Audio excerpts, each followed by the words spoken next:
Hey everyone, here we are. Me and my friend Dan Lyons from Dan Lyons Fitness are going to have ourselves a general conversation about fitness, um, different types of exercises, strength training programs, dieting, maybe supplements, maybe talk about how we got from where we are to how we are now and how this all relates to our walk as Christians, our faith in Jesus. I want to start off by going over 10 Bible verses that involves our wellness, our health, um, what this means to us, what it means about how God gave us this body, how we should treat it. And let's start. What does the Bible say about fitness? Well, for one, God wants to eat with you. That's Revelation 3:20. Here I am. I stand at the door and knock. If anyone hears my voice and opens the door, I will come in and eat with that person and they with me. So, first and foremost, the best food that we can be eating is that spiritual food, is that book from the Lord, the Bible. It's getting these verses in every day, just like you're getting your calories in. You should be getting your verses in. Number two, God desires health for you. That's the third book of John, chapter 2. Beloved, I pray that you may prosper in all things and be in health, just as your soul prospers.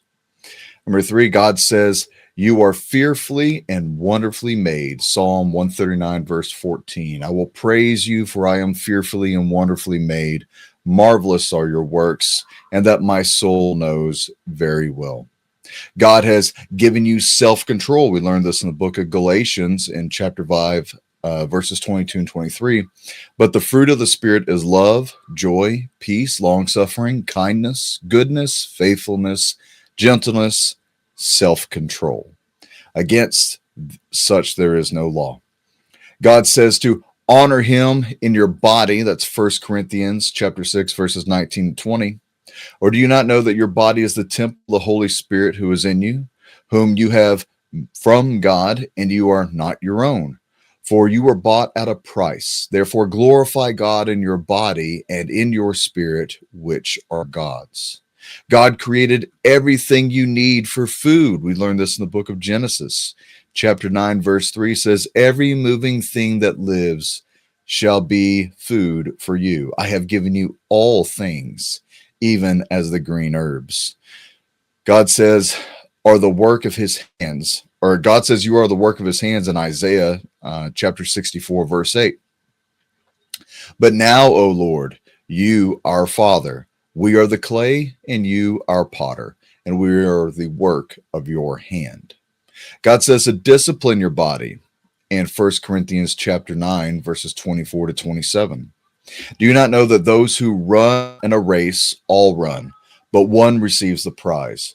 Run in such a way that you may obtain it. And everyone who competes for the prize is temperate in all things. Now they do it to obtain a perishable crown, but we for an imperishable crown.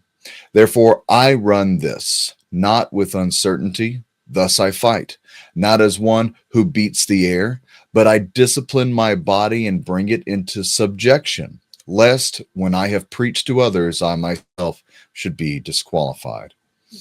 Number 9, God says you are to offer your body as a living sacrifice. In the book of Romans, chapter 12, verse 1 says, I beseech you, therefore, brethren, by the mercies of God, that you present your bodies a living sacrifice, holy, acceptable to God, which is your reasonable service. And last one, 10. God says, whatever you eat or drink or do it all for his glory. That's in 1 Corinthians chapter 10, verse 31. Therefore, whether you eat or drink or whatever you do all to the glory of God. There's our foundation for this conversation. Everything that we do, we should be doing for the glory of God. And this also includes, I would believe, our fitness, our diet, what we eat, how we live, how we are clothing ourselves in Christ, Dan. There is nothing wrong with being in shape and being disciplined. And if anything, it's only going to follow through with your social careers, your professional or your social life, your professional career, being disciplined in the body and disciplined also in the spirit, studying, prayer life. There's nothing wrong with good discipline. And that should be the foundation that people, I think, should really focus on, disciplining themselves. I know months ago, you and I had a conversation. This is back when I weighed about 330 pounds. And I told you my goal was to lose weight, get back in shape, and become agile and quick again. And I wanted to get back into a combat fitness like shape. I felt a quickening of the spirit at the beginning of the year before Trump was inaugurated that I should probably get back in shape. I was very big. I could move a lot of weight. For ego wise, it was great because no one else in the weight room could move the weight I could. But don't ask me to sprint 100 yards. And I think for the reality that's coming to this country, to this world, the closer we get to the Antichrist appearance, I think that's going to get really, really bad. It's going to get very bad. Jesus talks about these perilous times. No one can even really, truly understand just how bad it's going to get. But I guarantee you, there's going to be a point in time where you're going to have to move your body. You may have to move people. You may have to move supplies. You may have to run for your life. And being a father with 5 kids, if anything happens to my wife and I got to pick her up and move her, I should be able to. If anything happens to my kids, I got to pick them up and move them, I should be able to. So that's how I train now.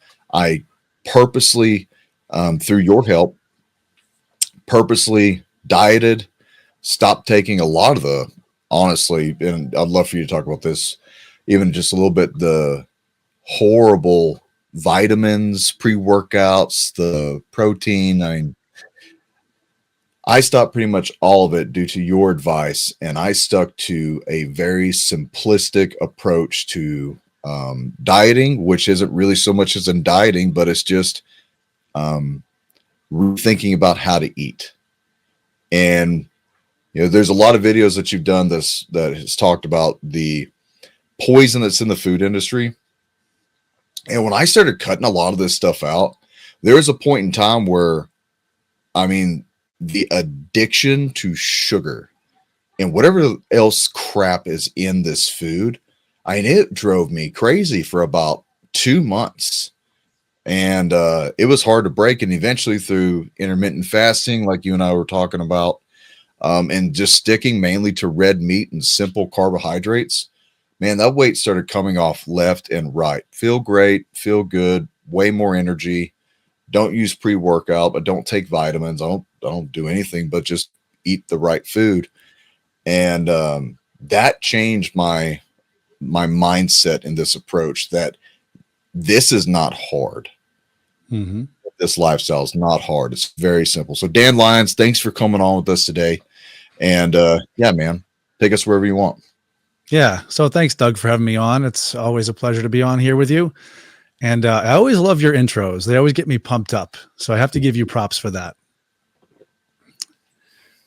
So for anyone that doesn't know me, I'm a personal trainer, and I'm also a nutritionist, and I just love helping people. So, Doug and I are good buddies, and we get on here every once in a while and have a good chat about, how to get healthy, how to get yourself fit, how to prepare for what's coming. So where do I want to start with this? I actually kind of want to start back when I was a kid, because it's going to be relevant to this topic. So when I was a kid, I actually had a learning disability, and it happened all through school, K through 12. I had a learning disability. I had an ed plan. They couldn't quite figure out the proper accommodations to help me through school. But I mean, in a nutshell, I couldn't focus on anything. I couldn't study. I couldn't learn. I couldn't comprehend anything. And I was eating junk food. And, that I think was the most significant thing that caused me to not be able to focus. And I used to go to church when I was younger. My parents were kind of lukewarm Christians. I don't mean that in a disrespectful way towards them, but we would go to church on Easter, we go to church on Christmas, and we go to church random other times during the year. And in the back of my head, I always wanted to become more of a solid Christian. But, every time I would take out the Bible, I couldn't understand anything. And it was my comprehension issues, right? And it kind of plagued me all through school, all through my childhood. And then when I graduated high school, I discovered what I wanted to do. I wanted to be a personal trainer. And just by nature of it, I cleaned up my diet. I stopped eating junk food. I started working out. But because before I was eating, pizza, mozzarella sticks, Hot Pockets, bagel bites, just all that junk food, French fries, gallons and gallons of soda. And, to my parents' defense, they didn't really have a lot of money and they didn't really have any knowledge of how to eat correctly.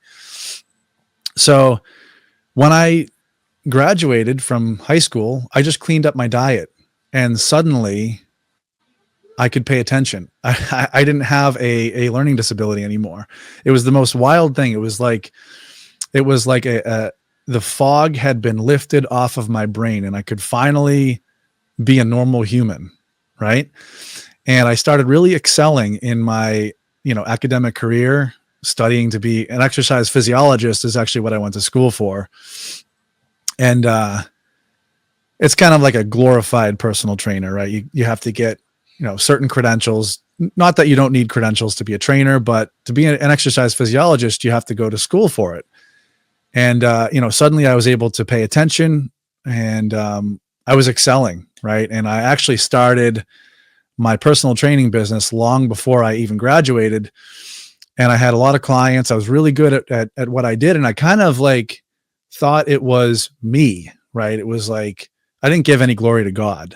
It was just all about me. It was like, sort of like a little bit of an egotistical thing, right? You're young, you're not a Christian. And therefore, when you start to become good at something, when you never have, you never were good at anything before, suddenly I had this kind of complex. I was my own God. And, it was all about how much muscle could I put on, how good can I look in order to kind of get back at the people that didn't believe in me when I was younger. Right. And, that lasted for a long time. People called me the mayor around the town that I had my personal training business because, I had this big sports car with a full wrap on it that had my name all over it. And there was lightning all over it. And I had strobe lights on it. And, it was all about me, the image of me. And I was really into bodybuilding at the time. I had a lot more muscle than I have now. And, it was all about me for a long, long time. And looking back on it, as good as I thought I had it as the mayor of that town, I was really empty inside. And, I lacked God. Everything that I thought I had, I didn't have.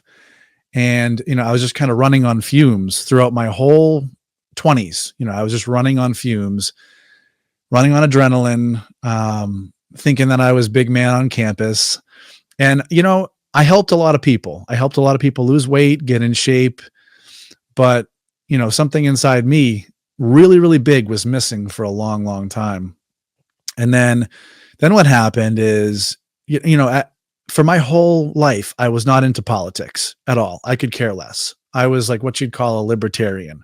You just do what you want to do. And I'm going to do what I want to do. Sort of like, Satan says, do what you want. Right. And that was kind of my thing. And then, when 2015 came around, I suddenly kind of got into politics, which I think everyone did when Trump got in. And, that was kind of the first time that I voted. I voted for Trump in 2016. And it's actually a really, really funny thing because Ben Shapiro, of all people, was the one that kind of got me into wanting to vote. And I'm not a Ben Shapiro fan anymore, obviously.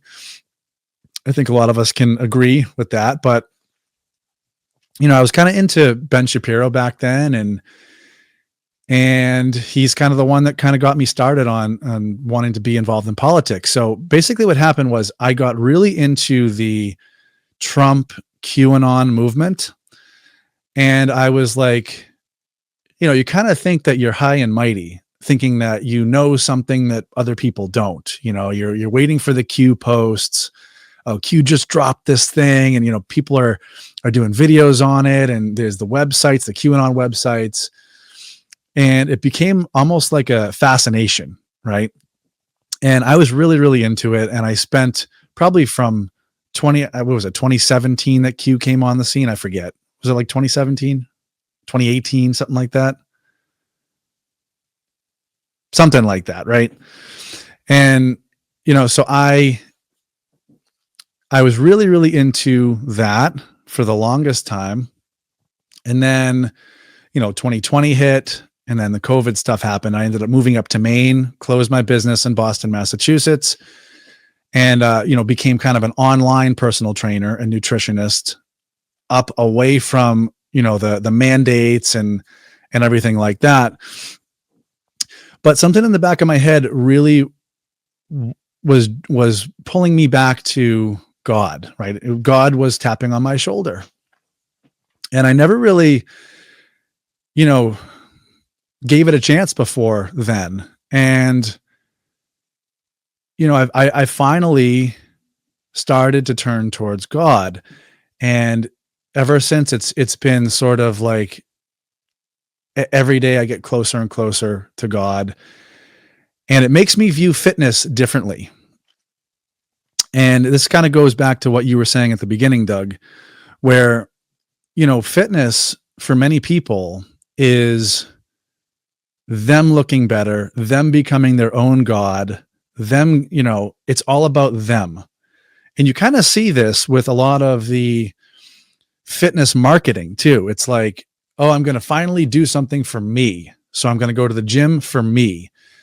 And that's kind of wrapped up into the whole culture of, well, I'm going to go pay top dollar for this coffee at Starbucks because I deserve it. And it's all about me. And I don't get any time to myself. In reality, a lot of people that are saying that are extremely selfish, like I was in my 20s. I had that same mentality of, oh, it's all about me. I'm going to finally do this one thing for me. I struggled with this, learning disability my whole life. And now it's finally all about me. But in reality, everything I did was about me. And I can kind of see the same in some of the other people that I see too. And I'm not saying that I'm better than anyone else. I am not saying that. But what I'm saying is now my foundation is God, and fitness to me means that you are taking care of the body that God gave you. As number one, you have to respect the body that God gave you. But, there's a lot of other things that wrap up into that too. And so, I mean, Doug, do you agree with me?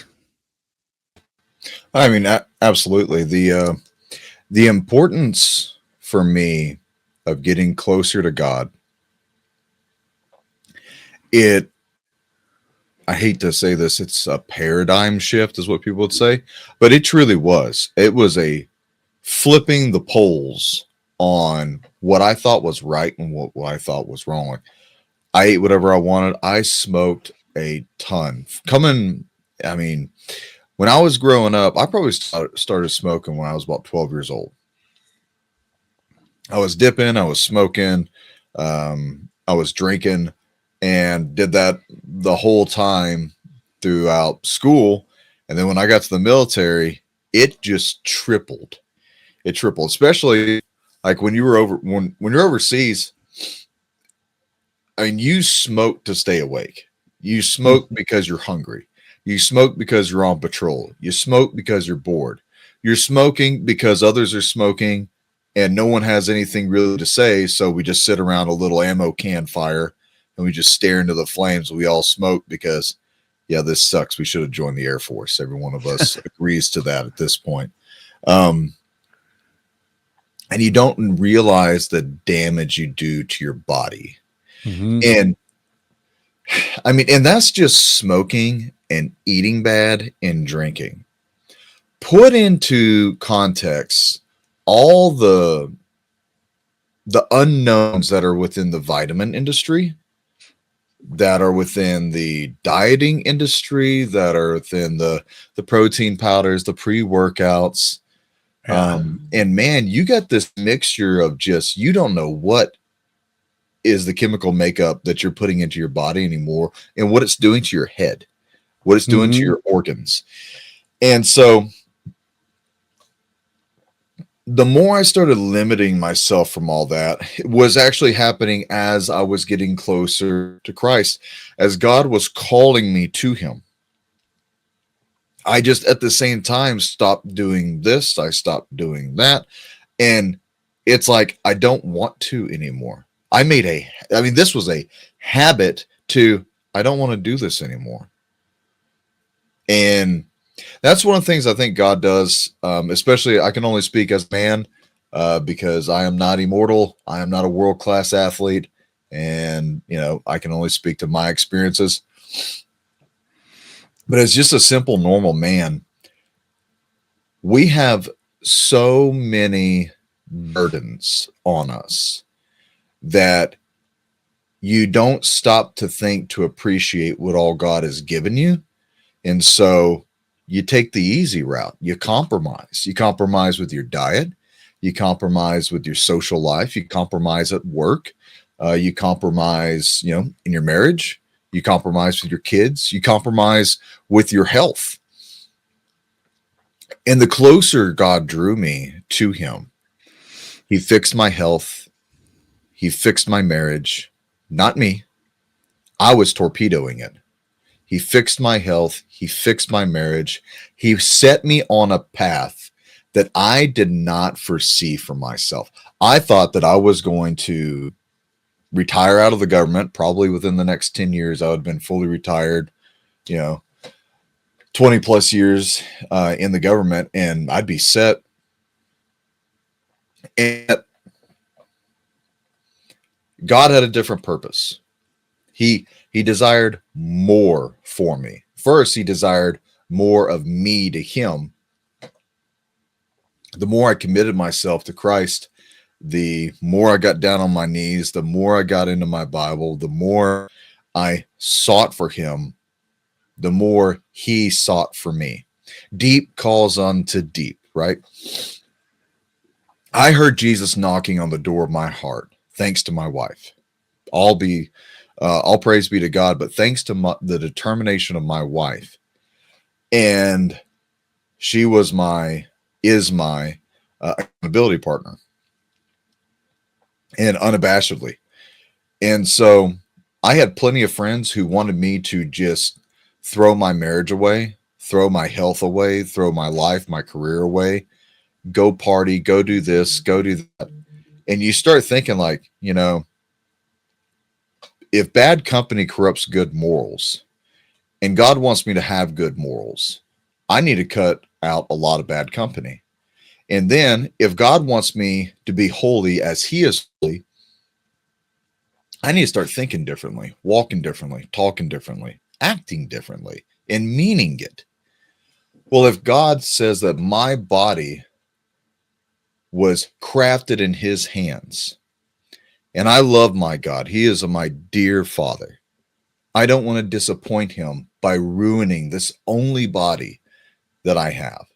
And I don't want to have a heart transplant.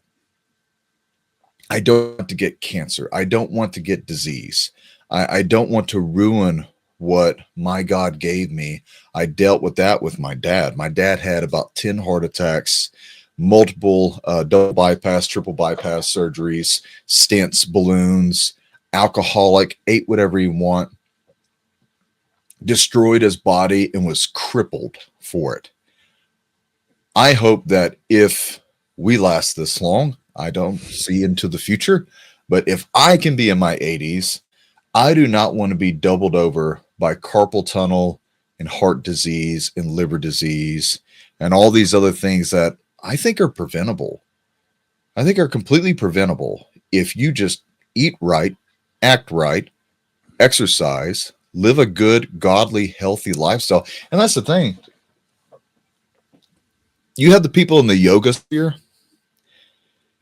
Everything that they do is towards a God, not the God, a little g God. Yeah. And they'll tell you this is the form of conditioning and endurance Right. and flexibility and discipline. Like, but you're doing this to a demonic God. You're not doing this for the Lord. If anything, because of that, you're doing it also for yourself, for your chakras and your energies and your feel-good vibes.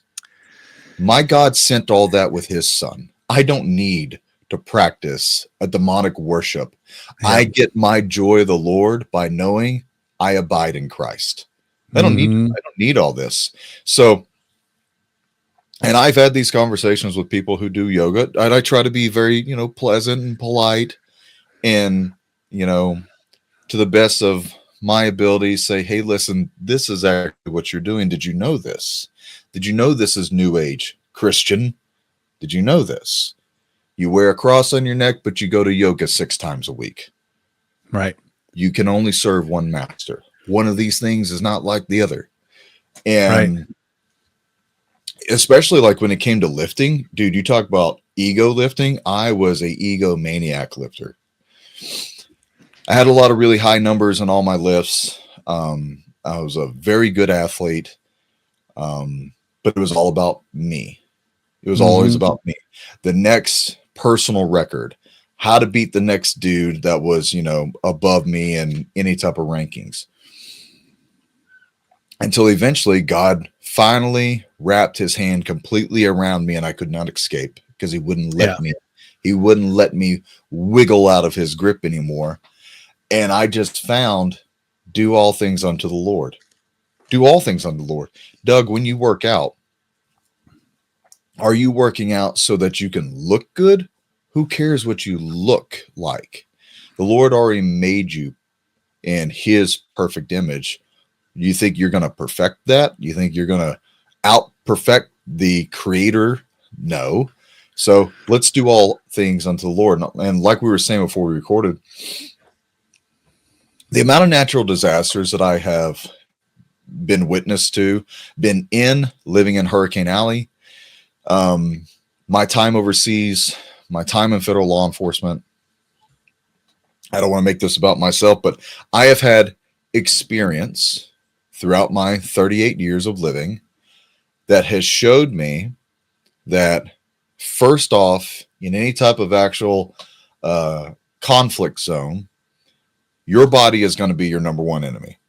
If you're in shape, that's at least one more thing that's not trying to kill you. The next is going to be the environment. After the environment, it's the accidents, right? It's the boo-boos. It's the accidents. It's the, oh, I didn't see this and I tripped and fell and hurt myself. And then it's going to be people and animals. So I can hopefully get rid of at least one of those adversaries of myself. Paul talks about the law of sin, the law of flesh, that we can't escape this body. I do things I don't want to do, and I don't do things that I want to do. It's like I drive by Dairy Queen and I hear it calling my name. Doug, come back. Come back. We have a new blizzard for you. And that whole white sugar thing that you and I talked about, that form of addiction that I think is worse than cigarettes. I think it's worse than alcohol. I don't know. The folic acid stuff you and I were talking about the other day, the amount of just crud that's all over the place, and it creates a dependency on the body.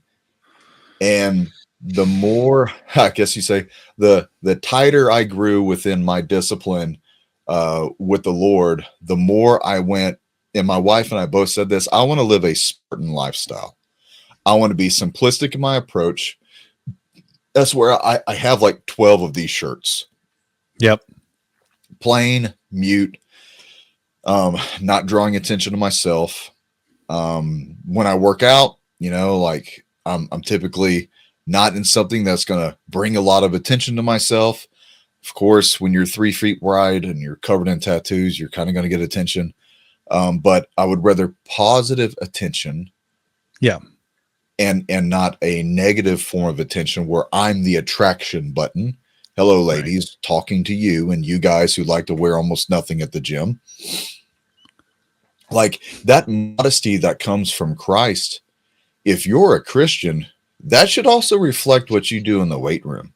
Mm-hmm. I've said it many times. One of my goals is to eventually own my own gym, and there will be guidelines. You're not going to look like you just came from the strip club and you're going to go work out. That ain't happening.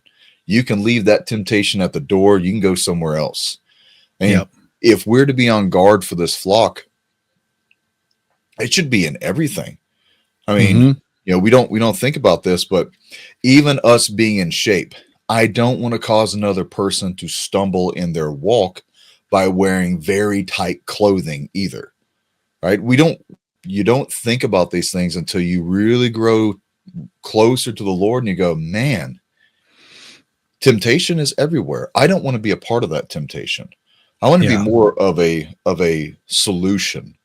This is the way, walk there in it. This is the narrow path. Stay upon this narrow path. There are so many lanes to lead you off of it. The fitness industry is one of the biggest ones. I counseled a young couple that was engaged, looking to get married soon. The soon-to-be husband is an MMA fighter. The soon-to-be wife is a swimsuit figure contestant. The one guy walks around pretty much wanting to fight everybody. Though he doesn't act like it, that's his demeanor. And he's a great guy. I mean, he's a very, very good guy and comes from a beat up childhood.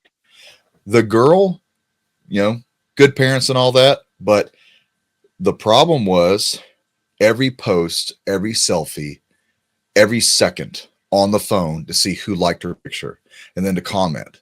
And, I had to be the mediator between the two. I understand this is your business, your personal trainer, ma'am.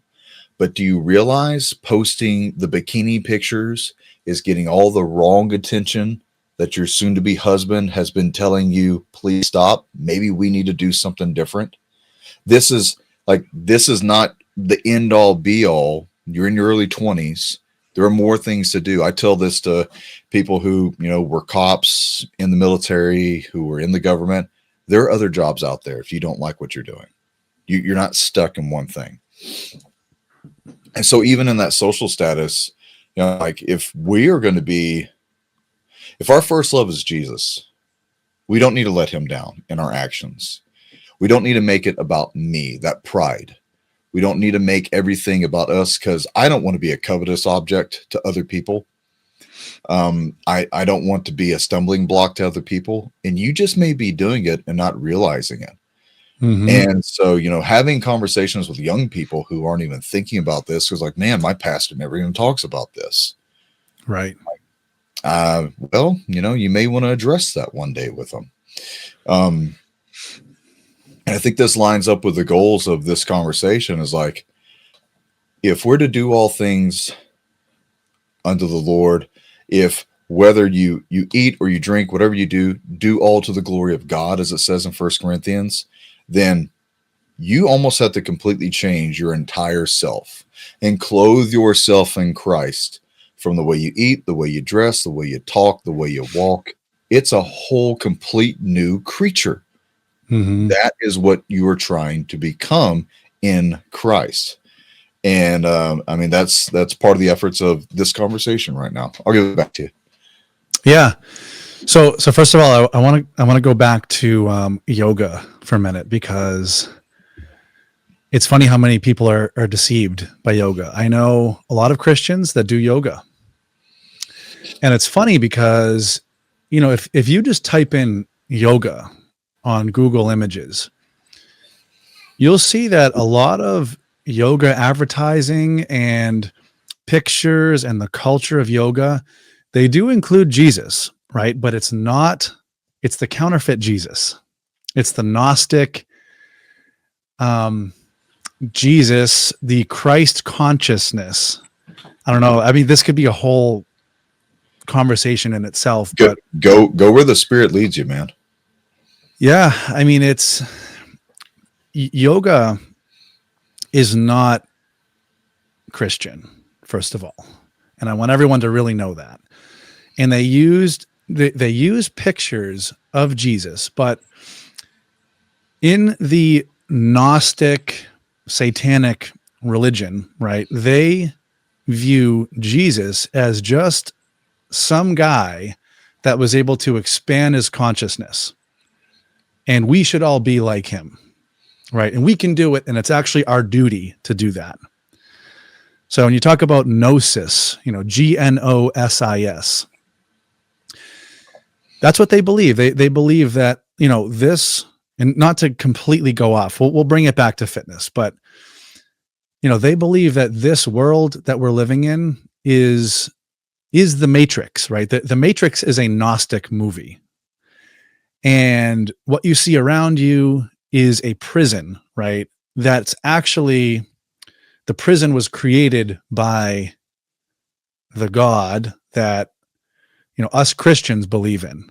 But the idea of gnosis is that, that God is actually a demon called the demiurge, which created and enslaved us in these mundane bodies in this fake world.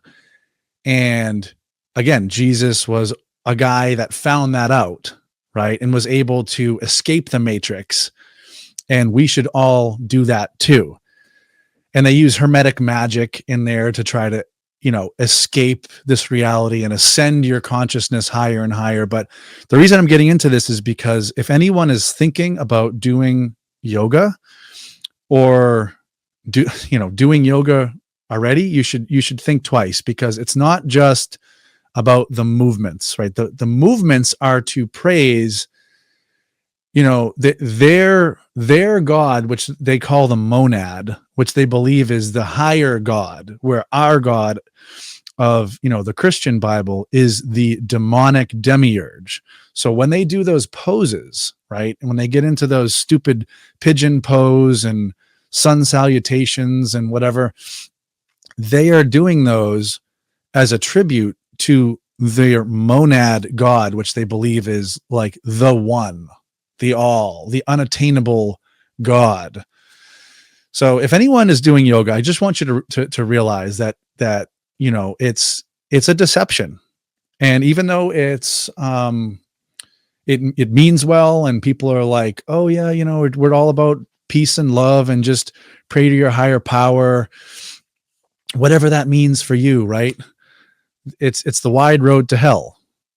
Okay, so I just want to double down one last time. People that are doing yoga or thinking about doing yoga, you should think twice, because it's not what it appears to be.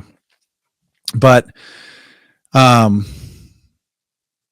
yeah, so I don't know how we can kind of get out of that part of the conversation, but it was kind of a tangent. But back to the whole fitness thing. What you should really do is look at fitness as a way to honor God and not honor yourself and get yourself. Obviously, we want to lose weight. We want to get in shape, but the whole meaning behind it should be for God. And God is going to use us, and God is using us, right? In whatever ways that he sees fit. And my whole thing is I want to get myself in shape, because, and I consider myself to be in shape, but you can always get into better shape. And it's because I feel called by God to do that, because I feel like one day I'm going to need to step up, and I do step up. Every day I'm the man of the house. I protect my wife from all sorts of things. She takes care of me. I take care of her. But times are going to get really hard, And as men, we need to be able to carry our wives, to be able to pick up someone that's just broken their leg and get them to someplace safe. And we're not able to do that these days as a whole. And I think this kind of goes back to what Satan's plan is for us, which is what I can say kept me from the Bible when I was younger. It's like the junk food, the lack of exercise was kind of Satan's way of keeping me down, keeping me out of the Bible, keeping my learning disability afloat, right? And making it so, when I wanted to read the Bible, I couldn't really comprehend any of it, and keeping me in a place where, I was weak, I was overweight, and I wasn't able to, I couldn't even hold myself in a plank in high school. I couldn't hold myself for more than like 3 or 4 seconds in a plank. I would just collapse right on my stomach. And that was Satan's way of keeping me where he wanted me to be. And I know that now. And I think that we all need to look at fitness that way. We need to honor the body that God gave us and be willing to have God use us to help other people. And we can't do that if we're eating junk food. We can't do that if we're not working out. And we certainly can't do that if we're, consuming poisonous supplements, which is probably where we should go next, right? Yeah.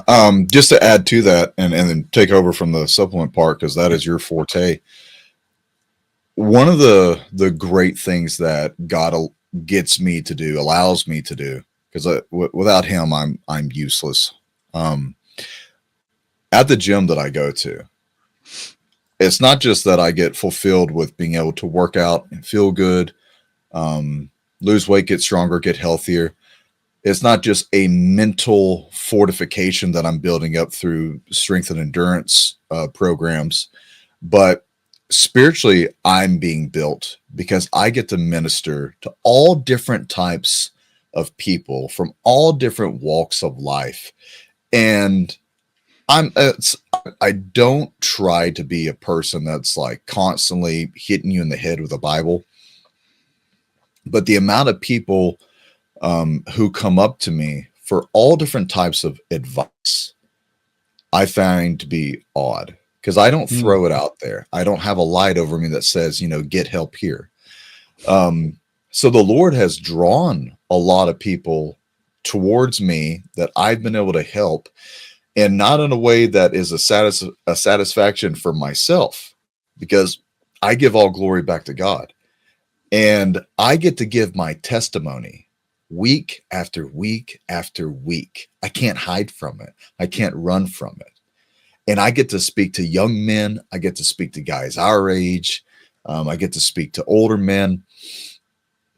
I've got to baptize a brother that, through working out at the gym, came to know me. We were working out together. He always heard me talk about God. He always heard me talk about Jesus. He saw me ministering to people after hours where, I could work out for 2.5, 3 hours on average, and then spend another 2.5 hours in the parking lot praying with people, talking with people, comforting people, spiritually working out with them. Because sometimes it can be quite a spiritual roller coaster with people when you hear about the tragedy in their lives and they don't have a strong person to come up and, not shoo them away. It's a man thing. It's not a good thing, but it's a man thing to not show weakness, not show tears, not show empathy, sympathy, apathy, not to honestly be there for them. I used to be that way with my wife. The Lord softened my heart first by tending to my wife. And from there, he gave me whoever comes through my path. And, one of the greatest things that the Lord does to me, we colloquially call the gym the Iron Church now, because of the amount of guys that I'm constantly in interaction with. 20, 30 guys typically that I know are always coming into me.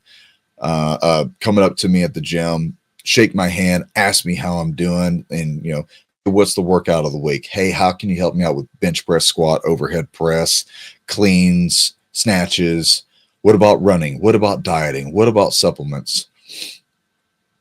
And then I always try to enter in, what about your prayer life? When's the last time you read your Bible? When's the last time you sought the Lord? Hey, I know you have questions on, this, this, and this. Seek first the kingdom of God. Well, what do you mean by that? Well, let me tell you how I do it. And maybe this will help you. And the amount of times the Lord has given me the ability to introduce my testimony to other people that are strangers and help them out and see it really impact them. Because I talk the talk, I walk the walk. I couldn't do it without Christ, and I always give glory to him. A lot of young men don't have that anymore. I mean, look at the people that they idolize now. They idolize Donald Trump. They idolize politicians. They idolize professional sports figures who don't know them, who don't talk to them, who probably don't care for them at all or even know that they exist. And yet these people dedicate so much spiritual energy in idolizing these people who are not there for them. Don't try and be these people. You don't know what God set them on a path to do. You worry about yourself. Worry about yourself. Get close to God. And that's one of the great benefits of, not holding my candle underneath the lampstand or behind a bush where no one can see it. I'm out in the open. Even with our training, when we do our tactical training, we are fellowshipping, praying together. I'm ministering to people either in a group or one-on-one if they want. You're not going to come to our training and not hear preaching. You're not going to come to our training and not hear, this is how God helped me in my life. This is the direction I'm walking now. Let me tell you about the positives of Jesus. Let me tell you about the negatives of my former self. So every chance I get, I do my best to influence through the Holy Spirit what Jesus truly intends for you, what he truly wants for you. Get back into the Bible, stop listening to other people, live a simplistic lifestyle. Be content. Be content with what you have. I'm never going to be a world's strongest man. I'm cool with that. I'm never going to be Mr. Olympia bodybuilder. I'm cool with that. That's not my prerogative. That's not my life. And if anything, that takes me and replaces myself with Jesus. I don't want that for myself. I used to. Now I don't. So now I can positively affect people and say, listen, we don't do these things so that we can stare at our abs in the mirror and take the 20th selfie of the day where your body hasn't changed. This is all about self now. This is sinful. Do you understand that? This is sinful. You're idolizing yourself. You're idolizing the creation and not the creator. Let's get back to our first love. Our first love is Jesus. Let's get back to him and realign ourselves in his image. Be holy as he is holy. Maybe not wear lingerie when you go to the gym. Guys, maybe stop taking your shirts off and walking around when you have all these women around. But this is the lifestyle that people have made. This is the blight of this world that we live in. And the more we get to interject Christ, the more positive things can happen in people's lives, the better. I don't care what people say about me. They're going to hate me regardless because I am loyal to Jesus first, not myself, not Donald Trump, not the Republicans, not MAGA, not any of these other, thought-provoking things. It's Jesus, Jesus only. Without him, I'm useless. Without him, my life has become meaningless now. And so, that's the positive thing. Of course, I can't tell you anything negative that Jesus has done for me. That's the positive change in me. It has put a smile on my face like I never had before. It has uplifted me in ways I never had before. And I appreciate, honestly, the brokenness. I appreciate when I tore the ligaments of my leg and my knee, and I could not do anything for nearly 2 years, gained a lot of unnecessary weight, because I slacked. I was complacent. I compromised on my diet because woe is me. And, you know, God kind of hit me in the face one day and said, that's not representing me anymore. Yeah. You're not practicing self-control, son. I gave you self-control. I gave you this wonderful body. Let's use it for the way Jesus intended for it. God intended for it. And let's get back on the right narrow path. So, with that being said, vitamins, all right? Vitamins. I sent you a thing the other day. There was a gentleman talking about folic acid that is sprayed on everything. You and I have talked a bunch about why you need to get back to a more naturalistic form of food, simplistic form of food, away from all the created stuff. And let's just go from there. Go ahead, Dan. Yeah. So folic acid is an interesting one because folic acid is, you know, recommended for women that are pregnant, and folic acid is not natural. Folate is actually the proper. It's B9. It's vitamin B9. So you have your B complex, right, which is B1, B2, B3, B6, B9, and B12. And B9 is folate. But what happens is they make folic acid from coal tar and hydrochloric acid. And they probably do it in a lab in China, right? And then they recommend that women take this for their babies. And I am very confident that, you know, I'm not going to say the word, but certain things that you put in your arm to prevent certain things, not just in the 2020 years, but all along, I know this is going to be a touchy subject, they do drastically deplete your ability to synthesize folate in your brain. So if you apply that to a baby that's in the womb, their brains are not going to develop the way that they should. And again, I know this is a controversial subject, but I truly do think that is one of the primary drivers of autism, because you're not able to synthesize folate properly to synthesize brain cells, you know, when you're in the womb. And I don't want to get too much into it because I don't want to get, you know, this video banned or anything, but you know, they're telling women to take B9 as folic acid. And if anything at all, they should be taking folate, right? But they shouldn't have to take folate.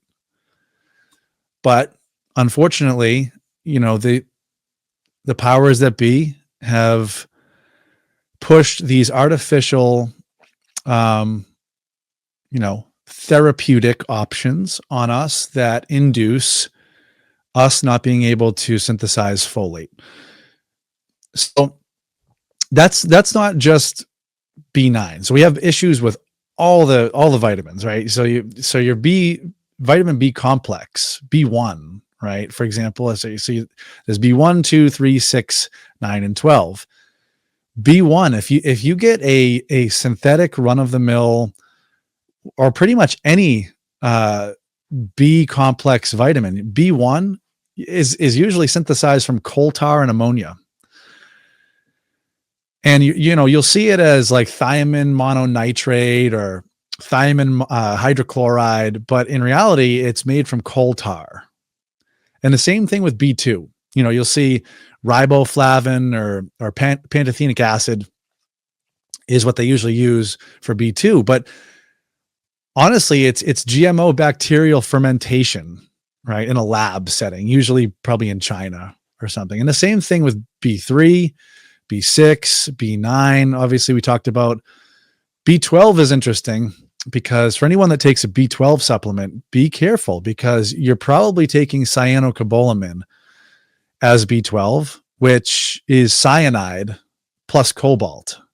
So when you take that, right, your body has to break it down, has to undergo 4 process of 4-part process of breaking this compound down. And each time it releases a little bit more cyanide into your general circulation. And cyanide, actually what it does is it inhibits aerobic respiration. So when we talk about energy production, you've heard me talk about, you're ingesting food, the food breaks down into electrons ultimately, and the electrons, enter what's called the electron transport chain. I always can't do an interview without mentioning the electron transport chain. But, that's where you make cellular energy. That's where aerobic respiration happens. And cyanide actually stops that from happening. And that's why if you get too much cyanide poisoning, you die, is because it's arresting aerobic respiration. And your cells can't make ATP, so you die. So guys, this is B12. This is like the usual B12 that you find in energy drinks, in supplements, and vitamins. So be careful, because, you're taking it in small enough amounts that, it's not going to kill you right away. But the more you stop aerobic respiration from happening, the more you can cause mutations. You can cause cell death, apoptosis, which is cell death. You can cause a lot of issues. You can also cause insulin resistance. So, we're talking about insulin resistance being caused by a vitamin, which is really unusual, because usually people think of insulin resistance, in regard to overconsumption of sugar, which that can happen too. But, this is insulin resistance, eventually type 2 diabetes, caused by really, really poisonous supplements. So yes, B12 as cyanocobalamin in energy drinks, in a lot of different supplement forms, cyanocobalamin can eventually cause those issues, which people don't really think. They think that they're taking these supplements to be healthy, but in fact, they're not, which brings me back to my original point was also your point, Doug, is God put the food here on earth to give us all the vitamins and minerals that we need. So if we think about grass-fed beef, right, that's going to have all of the whole B complex that we need in nature, and our bodies know how to deal with all of those natural B vitamins, and how to synthesize them and how to use them. But we run into issues when we start thinking that we are our own gods, or this supplement is our God. I know it sounds crazy, but people also idolize supplements. They'll say, all I have to do is take a pill and I'm going to look like this guy. So they're idolizing that guy, but they're also, in a roundabout way, idolizing the supplement. And I used to do this. I used to spend a lot of money on supplements in my 20s, during my whole complex years, when I felt empty. I was consuming tons and tons and tons of supplements. I was almost spending $1,000 a month on supplements, which is a lot. Because I would take, my vitamins and minerals in the morning, and then I would take my pre-workout, then I would take my intra-workout drink, then I would take my post-workout drink, and then I would take my branched chain amino acids, I should say. Then I would, take all this slew of other stuff that didn't even matter in the end. And all it did was just make me idolize supplement companies. It made me idolize bodybuilders, because the bodybuilders were the ones who marketed for the supplement companies. It made me idolize myself, because I was like, you take these supplements and you feel superior. When I was back in those days, you'd take those supplements, you would feel like, almost like, you're taking something that no one else is taking, and you know better. And it's a very slippery slope for you thinking that you're your own God and you don't need God in your life.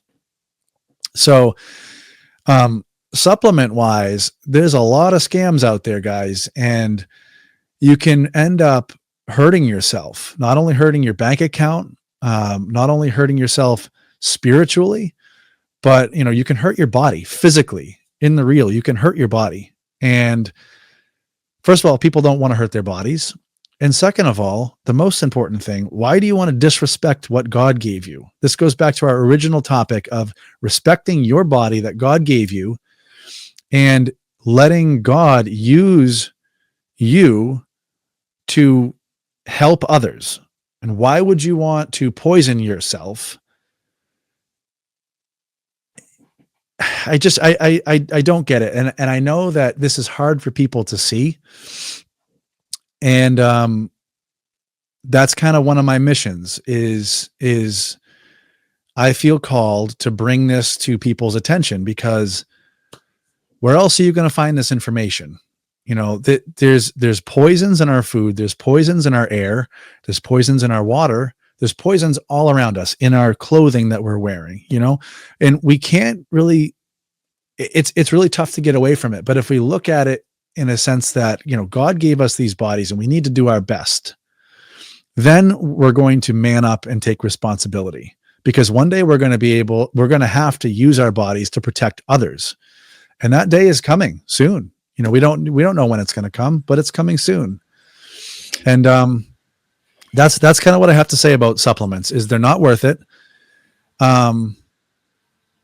Just eat food. Just eat the food that God put here. And it's tough because, you know, the powers that be feed our food supply junk.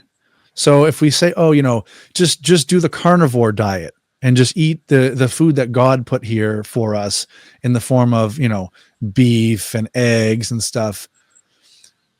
Well, that's one thing, but it's more nuanced than that, because all of these chemicals, compounds, hormones that are being shot into these cows, I mean, you could say God is allowing it, but it's not from God. And if we do our shopping at Walmart, Costco, and we get steaks from Costco, and, you know, Sean Baker, I hate to call him out, but he's kind of the pioneer of the carnivore diet, but he gets his steaks at Costco.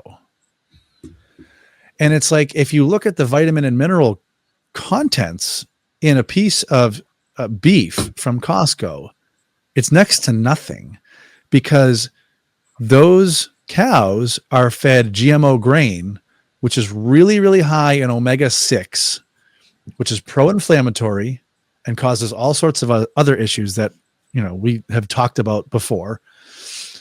But the cows aren't eating the grass, and the grass contains the vitamins and minerals. So when you eat a piece of steak from Costco, for example, or anywhere else for that matter, that you know, it's a large feeding operation that's feeding the cattle, you're not getting any nutrition. You're getting the calories, but you're actually undernourished. You have enough calories, but you're not getting the nutrition that you need, because the beef is not rich in nutrition. And this is why people overeat, because intuitively, I hate to use that word, but, you know, your body, God is telling you that you need more nutrition, but you just ate. But the food that you just ate didn't have the vitamins and minerals that God intended. So you're driven to eat more. And this is one of the reasons why people are overweight, is because if you just take that in one meal, that's one thing. But if you stack that meal after meal, day after day, week after week, and you look at that far out, you know, on 6 months, a year, multiple years, you become very nutrient deficient. You're well fed, you're almost overnourished and malnourished at the same time, because you're getting the calories that you require to maintain your weight, because you need a certain amount of calories to maintain your weight, but you're not getting the nutrition that your cells need and that your body needs. And that, you know, those vitamins and minerals and phytochemicals that you find in the plants, but then the cow eats the plants and then you get those secondhand from the cow. You're not getting those. The things that God intended for you to eat, you're not getting. So anyway, that's quite a tangent, but my original point of supplements is we don't need them. And a lot of them are doing more harm than good. And we should just eat the food that God gave us. And we should be very aware that we should buy our food locally, and we should inquire about what they feed the cows. It's okay to inquire. We're not talking about interrogating a small farmer. We're just generally health conscious. We want to respect the body that God gave us. And it's okay to ask because these animals should eat what they're designed to eat, what God intended them to eat. And again, God is allowing this to happen, but I don't think God ever intended for these cows to be pumped full of all sorts of hormones and antibiotics and mistreated. And it's funny because if you see the vegans, right? I'm not a vegan, but the vegans are strange because they have a political ideology that goes along with it. Climate change, and inevitably they're going to be really, really progressive. But they do get one thing right. They are against big farming, big confined animal feeding operations, CAFOs. They're against those. But where they get it wrong is, I don't want to say wrong, but where I think they miss the mark is they don't see the difference between, the Costco steak that the animal was mistreated. The animal was just like sitting for its whole life, pumped full of steroids and antibiotics and whatever. They don't see the difference between that and the small farmer who is feeding their small community. And not to get too much off on this tangent, but that's a decentralized situation there. If we were all vegans, first of all, I don't think God intended for us to be vegan, because where are we going to get fruits and vegetables year round all over the globe? We would have to rely on supply chains. That's a whole nother thing. But I mean, we could get off on this tangent for hours, Doug, but the decentralized small farmer is who we should support. And this is kind of circling back to our discussion about vitamins, minerals, supplements. We can get all of our vitamins and minerals from the small farmer, but we need to support our small farmer. And that's kind of my point in saying that. We should stay away from the supplements and go towards the small farmer. So I don't know if you agree with that or not. I absolutely do. It's part of why when God put me on this path of coming out of the government and getting into this online podcasting, whatever you call it, I had a completely different mindset of, because I was that guy. I mean, we'd go to Walmart, we'd go to HEB. I mean, I ate very well. I ate a ton of beef. I was very big. I still am very big. I was very, very big, but always felt like crap. And, when you think about it, like, who owns some of the biggest processing companies for your food in America? China. Who owns some of the biggest beef industries in America? China. And you have no idea what they're doing with it. And, you talk about the synagogue of Satan and their fingers that are in everything. These, paganistic countries that are overtaking the food industry, the supplement industry. China's got their hands in everything. And they're already poisoning us from the south of the border with narcotics and poisoning the politicians who are already compromised through, the funds that they give them. And it's all pushing all these other subsidiary companies.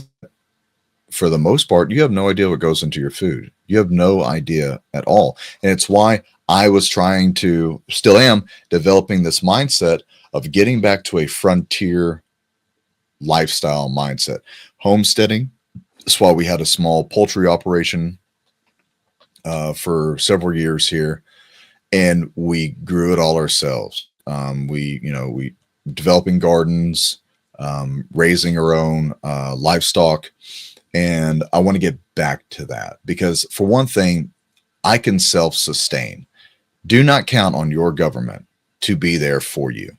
If anything, I know for a fact they will not, because I was in the government for 16 years.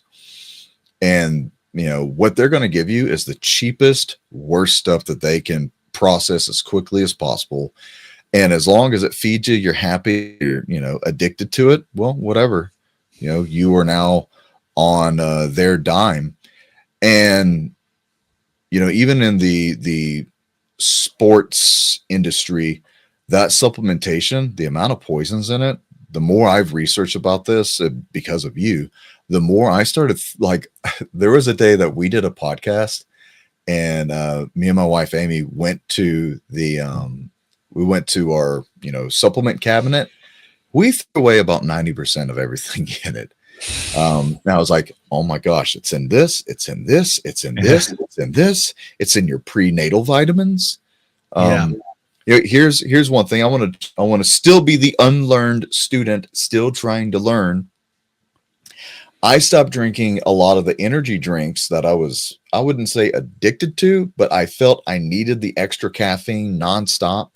I did a deep dive research on caffeine one day. Not that it's like caffeine's terrible for you. There are good uses for caffeine, but it's that it constricts blood flow. So if you want the big, huge biceps and all that, and you're taking in, like there was a, I can't remember who, one of the supplement industry's pre-workouts, and I was taking 400 milligrams of caffeine in my pre-workout before I'd go and work out. And then I'd go and work out for, 2.5, 3 hours and feel like I'm dying on the way home and feel terrible. And I'm like, I feel like I just went backwards. I want to throw up. Sometimes I actually did. It was nauseated, headaches, upset stomach. I'm like, this is terrible. Why do I keep buying this? And so I went actually like about a month and a half, 2 months, no caffeine. Right. And the guys who work out with me at the gym can attest this. I went from good workouts to amazing workouts. Yep. And my mind was just blown. I went from, and I'm not trying to brag or anything, but just, I'm normally a 450, 500 pound bench presser right now. My shoulder is injured and I'm getting older and it's not really like my cup of tea anymore. So I'm kind of coming off of that. But I went from, 315 for, 10, 15 reps to no caffeine. And one night I got 27 reps for 315. And I'm like, this is strange. I didn't just flood my body with, I don't know what, and all this caffeine. Why are all my workouts going up? Why am I becoming more vascular? Why do I have more energy? Why do I not feel like throwing up right now? And all I'm doing is I would drink coffee and water. And it was actually, once again, per my wife, she's like, you need to cleanse yourself from all this crud you're taking. And I'm like, but I need this because they tell me I need this. Yeah. And there's the big lie, right? And so I got off all that and I started drinking a drink called Celsius. Oh, yeah. Celsius, zero sugar, so they say, right? There's still sugar in it. There's maltodextrin and sucralose and all this other stuff. My wife is almost like a type 2 diabetic. She's highly sensitive to glucose. She's highly sensitive to carbohydrates. So we have to very, steadily watch what she intakes. And so I'm like, well, we'll get this Celsius stuff because it says that it's zero sugar and it's good for you. Let me read off, and here it is, right? Let me read off the what they're telling us is contained in it, and you tell me what this supplement, this vitamin is, okay? Calcium, 50 milligrams. Okay, so it has calcium. Vitamin C. I know you've got a vitamin C rant already. Yeah. So give me a 10, 15 seconds vitamin C that is in this. What do you think? That's probably ascorbic acid, which is just the shell that's supposed to contain the contents found in vitamin C, but it's just the empty shell. So your body thinks it's vitamin C and bumps out the vitamin C in your food and hangs onto that empty shell. And then you become vitamin C depleted just because of that fake vitamin C. So, okay. So riboflavin, 1.7 milligrams of it. Yeah, that's a B vitamin. That is a B vitamin synthesized from coal tar in China, probably. Niacin, 20 milligrams. Yep, niacin is B3. That's the bacterial fermentation from GMO bacterial fermentation from a lab in China. I'm so glad I'm asking you these questions right now. Yep. Vitamin B12, 6 micrograms. Is it say cyanocobalamin? Oh, it just says B12. It's probably cyanocobalamin. So there's cyanide in that. Biotin, 300 micrograms. What is it? Biotin. Yeah, that's just a cofactor. Can kind of take the place of some vitamins, but again, most likely synthetic.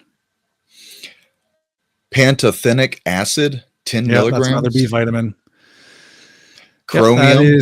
That is B2, and that is also from acetic acid and bacterial fermentation.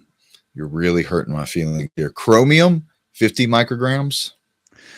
That's just another cofactor, can take the place of other vitamins and minerals if you're depleted, but it's probably synthesized in a lab and a van down by the river, right? Thanks, dude. Yeah, make me feel much better about myself.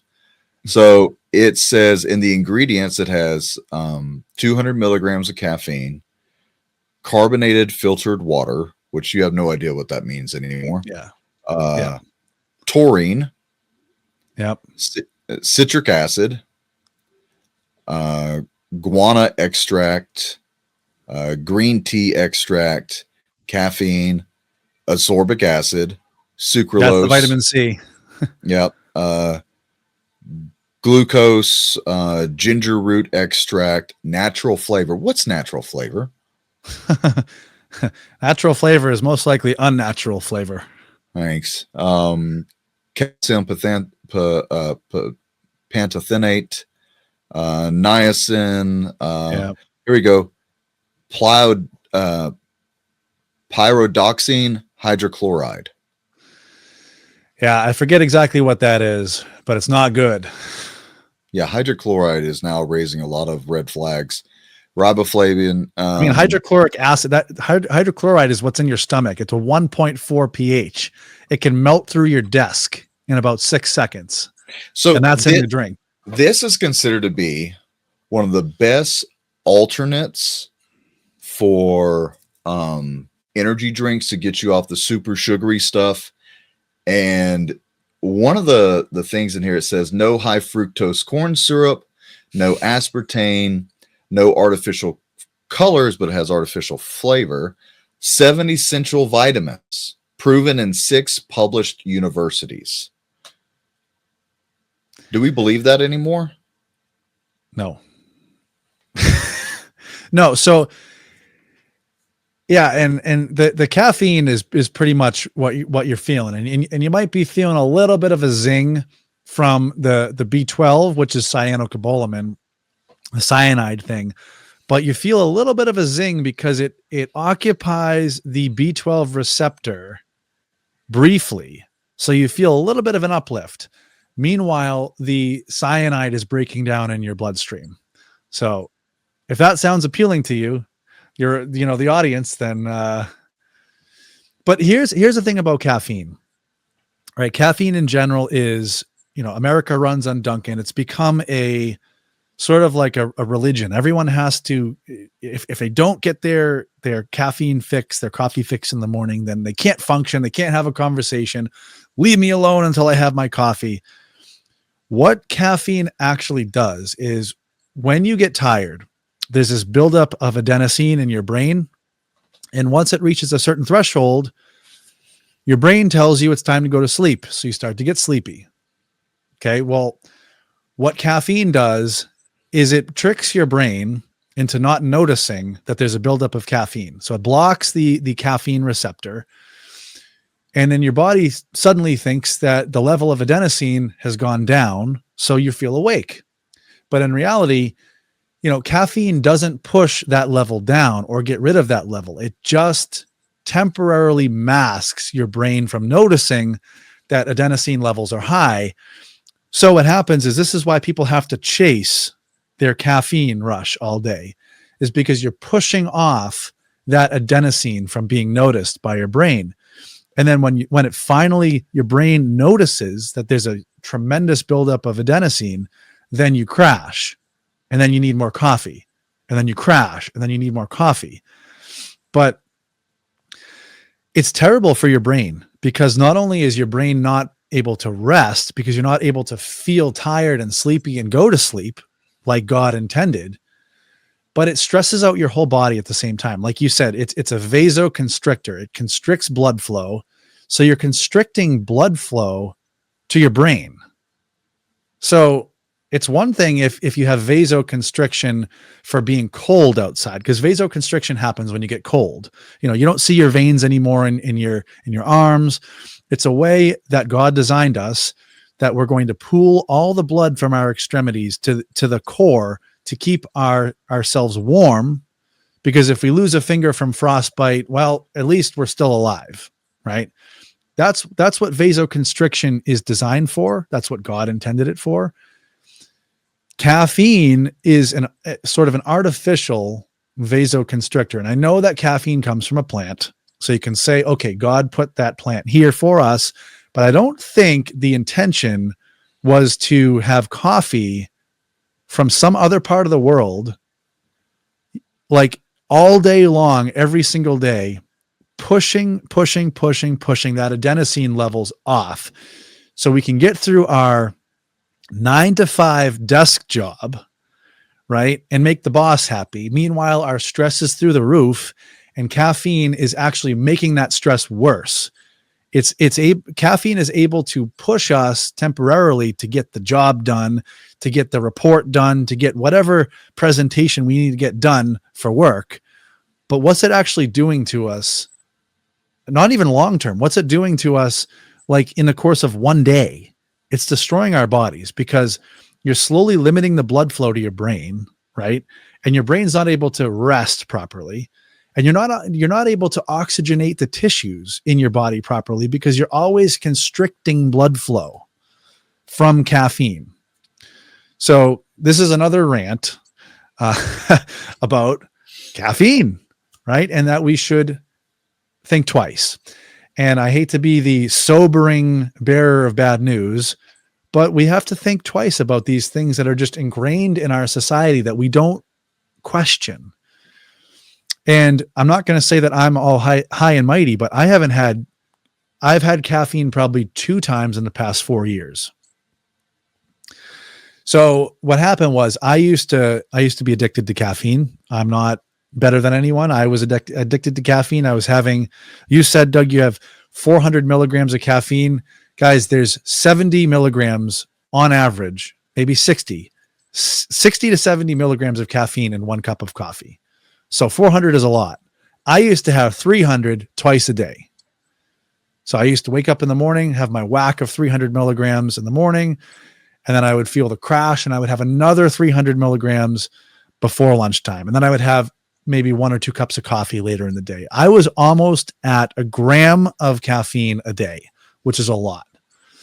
And what was happening was, I was in what's called adrenal exhaustion. So when you pump yourself full of caffeine, your adrenal glands make adrenaline. And that's how you can plow through the day with caffeine. Otherwise, you just fall on your face, right? If you're already exhausted and you have that adenosine buildup. Well, what happens is, when adrenaline is really high, your blood pressure is really high, and then cortisol comes in to kind of put out the fire. And when the cortisol hits, you feel really sleepy. So then you need more caffeine to stimulate more adrenaline.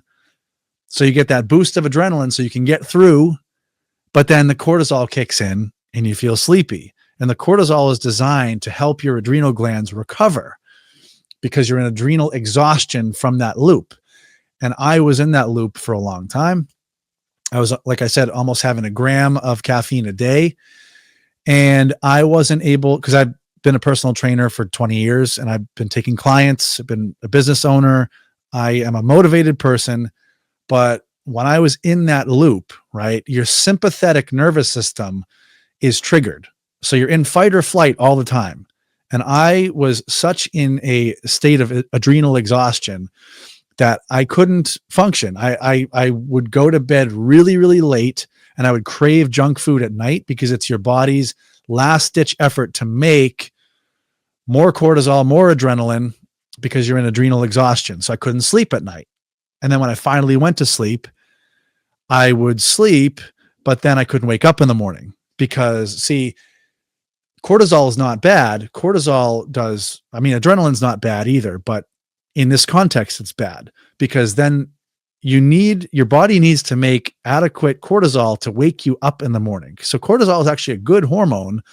It gets a bad rep, but it's supposed to wake you up in the morning. When the sun hits your skin, your body is stimulated through your adrenal glands to make cortisol to wake you up. And that's one of the things that cortisol is great for doing.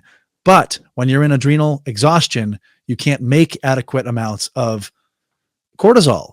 So you have to wake up like a zombie.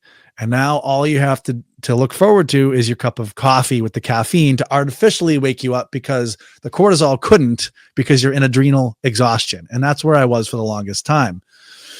And that happened for a long, long, long time. I didn't think anything of it because that is what we deal with in society. Everyone just drinks coffee all day long. And if they don't have coffee, they have energy drinks to just wake up in the morning. But a lot of it is because their bodies can't make cortisol properly and can't make adrenaline properly. And you're fighting off noticing that adenosine in your brain. So it's this big circuit of bad, right?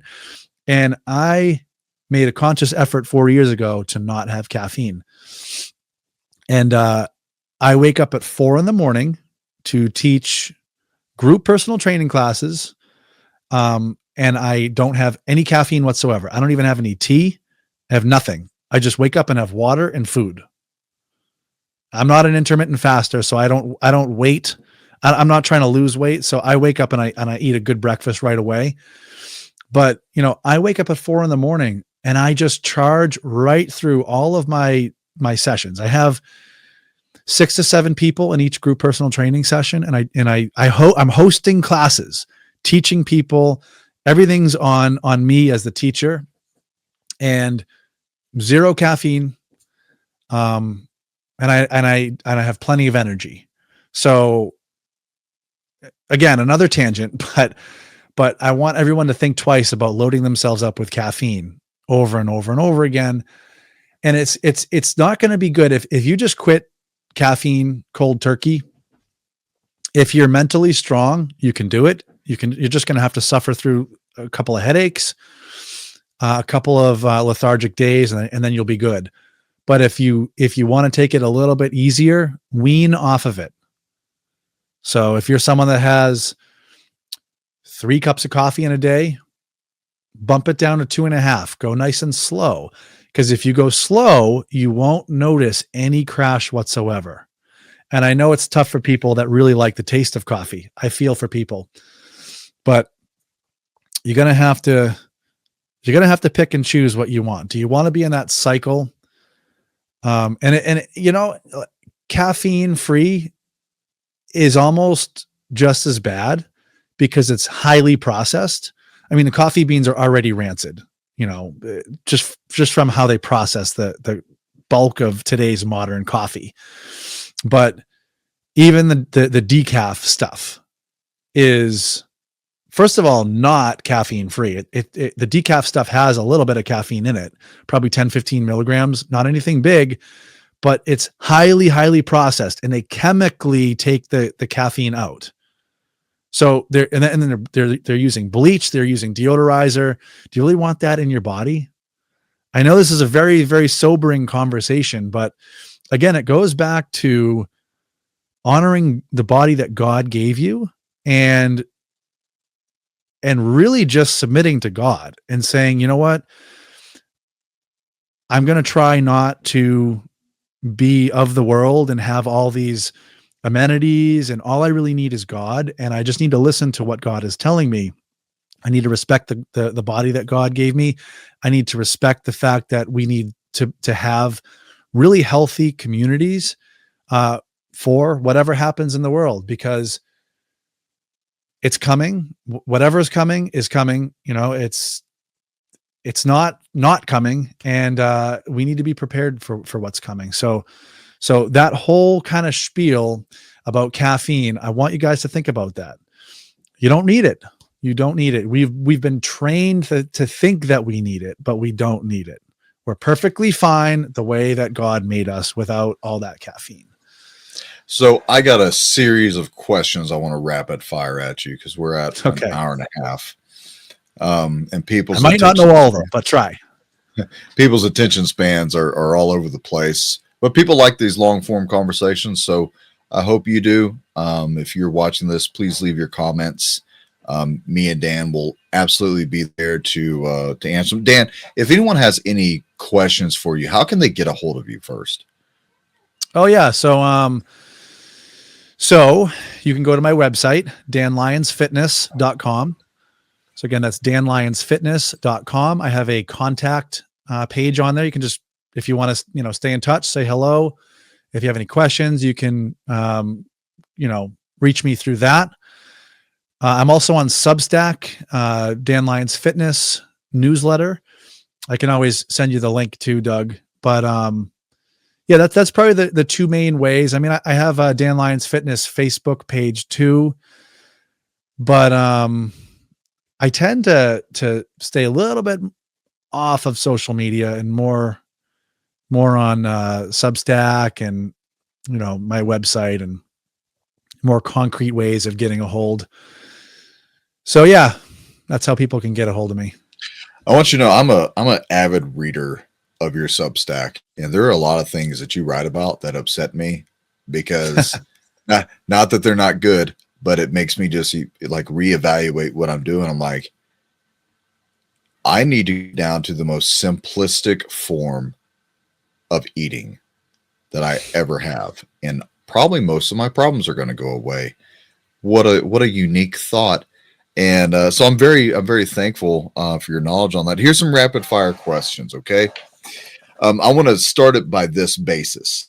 For one, how in the world did the Hebrews, when they were coming out of Egypt, wandering for 40 years in the desert, eating, quail that's on the ground, manna, and drinking water only, sustain themselves and not just, wither and die? How did these men, once they entered into the land of Canaan, and the Hebrew armies are just, fighting who knows how many thousands, tens of thousands, time after time after time, in keeping up the stamina and energy based off of probably very little food? And it just makes me wonder, like, how'd they do it without energy drinks? How'd you stay awake for so long without cigarettes? How did you handle the stress without X, Y, and Z? How did you maintain strength, speed, and agility? And it's like, when you think back into, the ancient times, how did these people build what they build? How did they compete the way they did in the Olympic Games? Back when the Olympics was only solely in Greece, how did their bodies function? How were they so strong? How are they so healthy? How did we do it so wrong now? Why are we dying from food? None of this makes sense. So it makes me really honestly reevaluate for the future. We need to go back to a very simplistic lifestyle. And I've jokingly told my wife that when the Antichrist system is up and running and we can no longer buy, sell, or trade, I'm going to hoard as many cigarettes as possible to keep awake for as long as possible, which it helps you, not eat as much. You're replacing carcinogenic smoke with, nutrients, so that hopefully my family can eat and I'll just smoke another pack of cigarettes. Laughingly saying this, but there's a point in time where, like, I was really questioning, like, I mean, I did it in Iraq, but I also didn't. I ate a ton of food every chance I got, and all we had was water.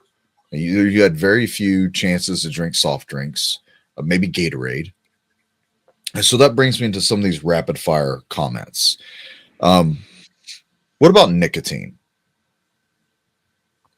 Nicotine. That is definitely a controversial subject. I've been doing a deep dive on it, but I don't feel comfortable commenting on it yet because I don't. Well, I would love to have your thought. And once again, I'm going to be as transparent as possible.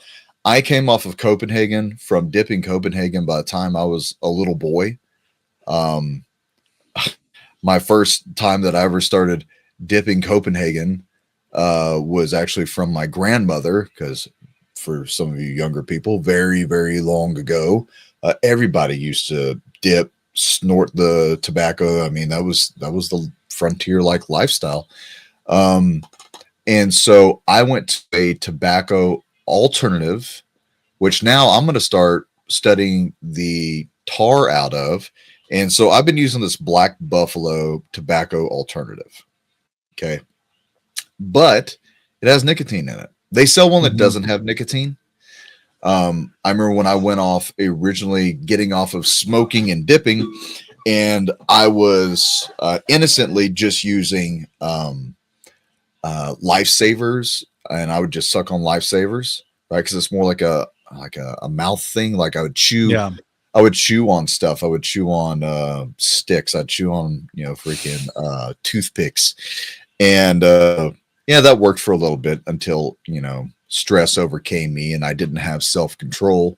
And I went back to a horrific habit. But I don't smoke anymore. Drop my notes, but I don't smoke anymore. I used to smoke a pipe. I used to smoke cigars regularly. But I want to be in the best, I'll say it like this, tactical shape as possible for if and when I have to use all of my body to survive. I want it all there, right? But, on the day by day, I also don't want to be crippling myself and poisoning myself, because the chances are I'm going to live a hopefully long, happy life, and maybe 1%, 2% of, life-threatening incidents might happen. I'm prepared for when they don't. Yeah. But nicotine is one of those things that, my wife and I have been talking about a lot. Like, I want to get off of this. I want to eventually have nothing. I want to eventually have no crutch. If I feel stressed, I put one of these in. It's a crutch. That's all it is. It's a crutch. So let's get into nicotine one of these days. I hope you do your deep dive. Yeah. I'll do mine. So the one thing I have to say is, a few years back, there were all these people in the truther community that were coming out and saying, there was all these lies about nicotine, and nicotine is actually really good for us. And for example, when you accidentally inhale the nicotine in the tobacco and you feel like you want to throw up, it's your body's own way of expelling. It's almost like a cleanse that happens instantly. And I've heard that argument from the people that support nicotine. And that's all I know. So yeah, I was reading an article the other day that was actually an advocate for nicotine as almost like a nootropic, which I wanted to talk about nootropics. And I'm like, okay, well, I mean, it does help you stay awake. We used it all the time and when we were in combat. And I used it all the time in law enforcement because when you had the job like I did, there were points of times where it's just a 10, 12-hour day of nothing and just fighting not to go to sleep all day. Or there's periods where it's 10, 12, 24 hours on your feet and you are in, some pretty austere, dangerous environments. Yeah. And everybody dipped, everybody smokes. We almost replace water with energy drinks. I could not imagine the adrenal fatigue that we were all under whenever we were in, when we were doing nonstop operations in Portland for 2020. Nicotine, we'll come back to that one. What about hydration supplements? There was There's a point in time where it was all Gatorade and then Powerade, and then Gatorade and Powerade had, a lover's quarrel feud about you're too sugary and your stuff is fake. And then they created Drip Drop. And then there's a couple other the powder pouches that you can put into a bottle of water. So what is your mindset on these hydration supplements? In regards to like electrolytes? Yeah. Are they worth it? Yeah. Well, so if you think about electrolytes, potassium, magnesium, right? You get all those in food. You get all those in water that's not distilled.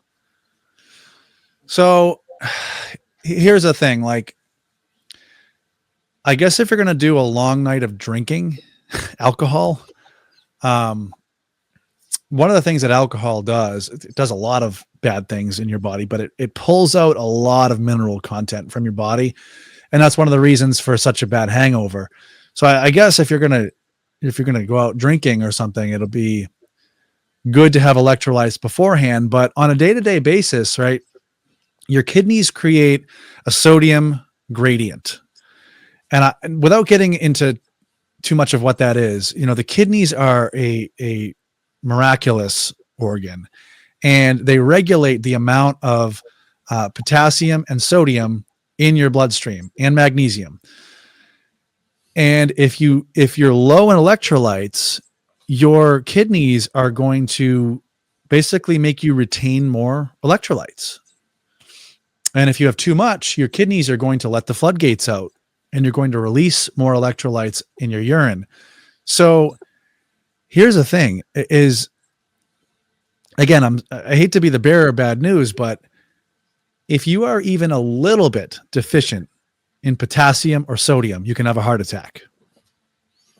But that's what the job of the kidneys is for, regulating the amount of electrolytes in your body. So if you are someone that's doing a lot of sweating, and you're working out at the gym and you're sweating and you're just someone that sweats a lot, then the best thing that you can probably do is eat whole foods. Because that's where the mineral content is, right? Again, I hate to be like the sober one that's not fun, but I would spend your money on whole foods, and those foods are going to have that mineral content because they're minerals, right? Electrolytes are just minerals. They're really important minerals, and your kidneys regulate the amount of minerals that you retain in your body. And all whole foods contain minerals. So unless you are eating just 100% McDonald's, it's even going to be difficult to be deficient in sodium, potassium, magnesium. If you're eating McDonald's, it's going to be even hard to do that because those electrolytes are in everything. Now, magnesium, sometimes people get leg cramps at night for various different reasons. People can take, extra potassium at night, and they'll find that their leg cramps might go away. Or they can have a banana. So the kidneys have like an order of importance, right? You have, magnesium is kind of at the bottom. Sodium and potassium are the two that matter the most. And if you're a little bit deficient, you can have a heart attack, like I said. And if you're a little bit over, you retain, water under your skin. Like if you're bloated from too much sodium, you're going to retain that water under your skin while your kidneys are working to remove those extra electrolytes. So that's all that electrolytes are, is there's sodium, potassium, and magnesium. So to take extra would sometimes be a waste of your money, depending on who's taking them. Like it would have to be like situation dependent. I wouldn't really say, everyone should just have electrolytes. And it would just be kind of like you're throwing things at a wall and hoping that things stick. You know what I mean? Yeah. Okay. So what about there's a lot of new type of energy supplements. The mushroom powders is one of them. I've always kind of questioned this. I love mushrooms. I eat mushrooms a lot. But have you seen these, the mushroom coffee mixes and all that? What's your thoughts on that? Yeah. I mean, I have, let's see, I tried a caffeine free, mushroom coffee probably a couple years ago, and I don't know a lot about it. I really don't. I'm just going to be honest. I had a bunch of herbal pharmacology classes in university, and I studied various different types of mushrooms and their applications. But it all really matters how you prepare the mushroom. Like, where was the mushroom grown? Was it cared for properly? What kind of soil was it grown in? Was it grown in a lab? Was it genetically modified? How was it turned into a powder? All these things matter. I don't have a lot of experience with it, but all I know is that getting something whole food into a powder can be tricky. So be careful. Okay. Nootropic supplements. There's a couple different companies that are really big out there, but Nootropic is not caffeine, but I'm not sure exactly what all it does. I'm guessing that it is still does something to the adrenal glands, but it's supposed to be the healthy alternative to get you off of coffee, help you stay awake. Alex Jones sells probably millions of this. What's the scuttlebutt on these nootropic supplements? Yeah, so they have been around for a while. They have been around since I was in my 20s because I tried a legitimate nootropic drug, and that was pretty wild. That you can't get over the counter, you can't get anywhere. And that was, I didn't do it recreationally. I did it in my early 20s when I was transitioning into, getting rid of my ed plan that I had when I felt like an idiot because I had a learning disability. And I was at the end of my rope and I was like, I need this for school. And that was when I was a kid, and I tried one of these on the black market. And it really did make me feel like, that Limitless movie. It really did make me feel like that.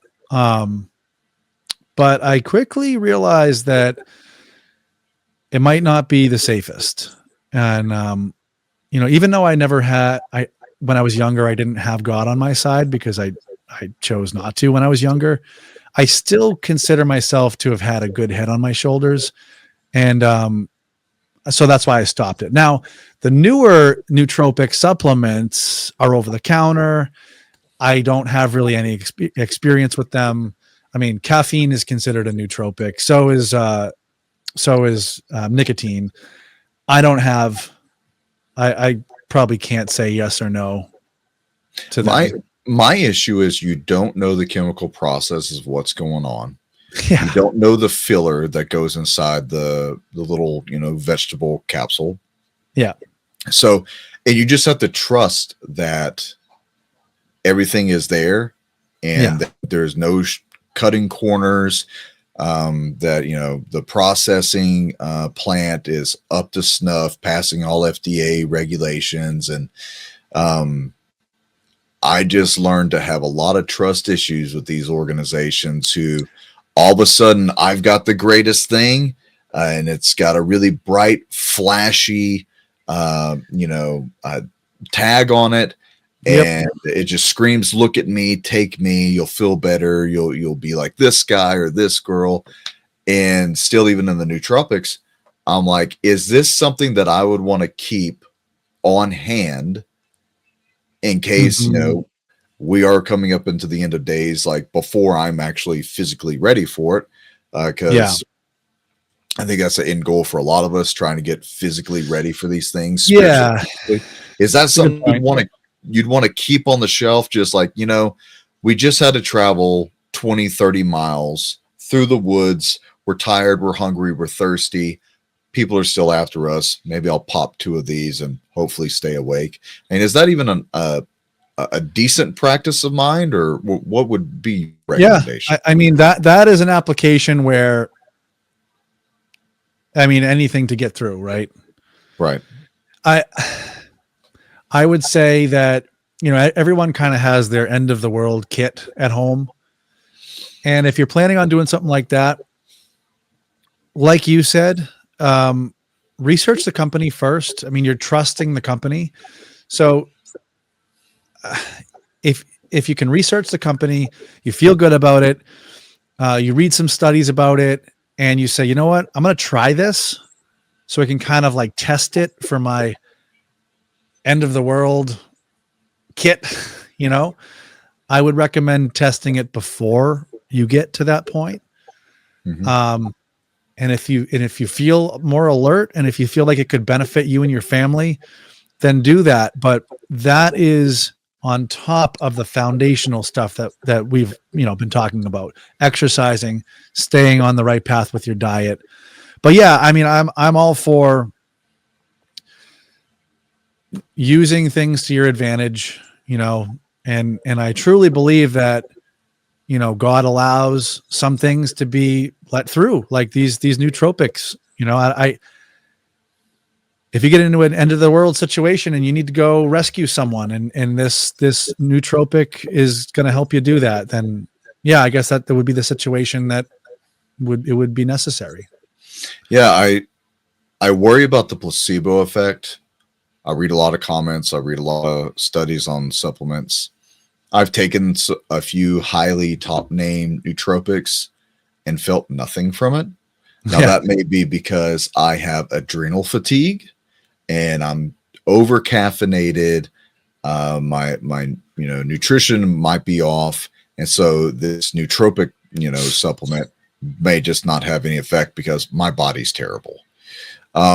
But I do worry about the placebo effect that is in a lot of these supplement industry creations, because what you'll see is a lot of times you have bots now that are leaving comments, people that are paid to leave comments, and you don't know what to trust until you take it. And I just personally have gotten to the point where if I don't trust your comments and I think it's shady, I'm just not going to take it. Yeah. I'm just not going to take it. I'm going to try and stay well hydrated, on my feet. Movement is life. The more you're up and you're moving, the less you're sitting down, the less stagnant you are. The more energy you're going to have. The more you're out in the sunlight, the more energy you're going to have. The more you work out, the more energy you're going to have. The better foods that you eat, the more energy you're going to have. And when we start going through the supplementation mindset, and we're negating not having sunlight, not having fresh clean water, not having good food, and we have to add in all these other things, I feel like we're going in reverse. Yeah. So yep. So there's one. I know I'm usually the guy that's against supplements, but now that I'm thinking about it, there is one supplement that you could have in your kit, your doomsday kit, for lack of a better term, but it's standard creatine monohydrate. And here's what it is, and this is why you should have it. So you don't need to take creatine if it's not the end of the world situation, right? Because when you have red meat, when you have chicken, when you have fish, when you have anything that has a muscle, you're consuming creatine. And all the creatine does is you have the ATP-CP pathway. So adenosine triphosphate, creatine phosphate pathway. And it's a metabolic pathway that your body uses to create energy, fast, strong energy.